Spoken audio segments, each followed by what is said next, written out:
കാഞ്ഞിരപ്പൊയിൽ കുളങ്ങാട്ടെ അജിത സന്തോഷിന്റെ ജീവിതത്തിൽ വരത്തിരിവുണ്ടായത് 10 വർഷം മുമ്പാണ്. രാവണീശ്വരം സ്വദേശിയായ അജിത 13 വർഷം മുമ്പാണ് വിവാഹം കഴിഞ്ഞ് കുളങ്ങാട്ടെത്തിയത്. ടൈലറിംഗ് ജോലി ചെയ്തിരുന്നതിനിടയിൽ വിരസത മാറ്റാനാണ് അജിത ചെറുതായി വരച്ചു തുടങ്ങിയത്. ചെറുപ്രായത്തിലോ പഠനകാലത്തോ ചിത്രം വര ജീവിതത്തിന്റെ ഭാഗമായിരുന്നില്ല. വെറുമൊരു കൗതുകത്തിന് പെൻസിൽ ഡ്രോയിങ്ങിൽ തുടങ്ങിയ അജിത ഉള്ളിന്റെ ഉള്ളിലൊരു ചിത്രകാരിയുള്ളതായി സ്വയം കണ്ടെത്തി. ഭർത്താവ് സന്തോഷ് പിന്തുണ നൽകിയതോടെ വര ജീവിതത്തിന്റെ ഭാഗമാക്കി. വരവഴിയിലൂടെ പതിയെ നടന്നു തുടങ്ങി. ജലച്ചായത്തിലേക്ക്, എണ്ണച്ചായത്തിലേക്ക്, അക്രിലിക് പെയിന്റിംഗിലേക്ക്, ചുവർ ചിത്രങ്ങളിലേക്ക്. ആ വരവഴിയും ക്യാൻവാസും വിശാലമായി.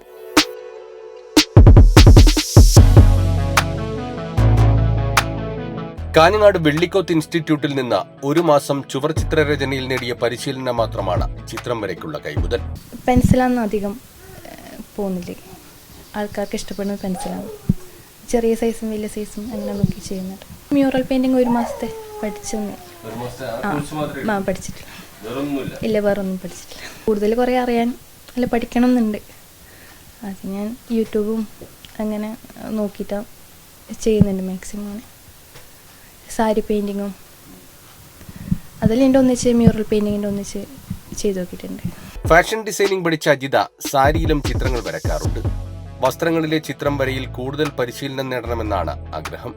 അജിത സന്തോഷ് ആർട്ട് എന്ന പേരിലുള്ള ഇൻസ്റ്റാ, ഫേസ്ബുക്ക് പേജിലൂടെ അജിത വരച്ച മനോഹരമായ ജീവൻ തുടിക്കുന്ന ചിത്രങ്ങൾ കാണാം.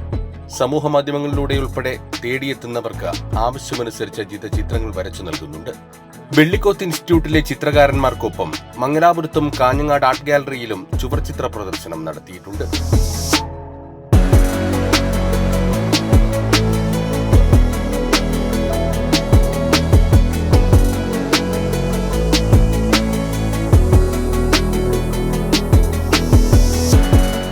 ക്യാമറാമാൻ ഷൈജു പിലാത്രയോടൊപ്പം സിജു കണ്ണൻ.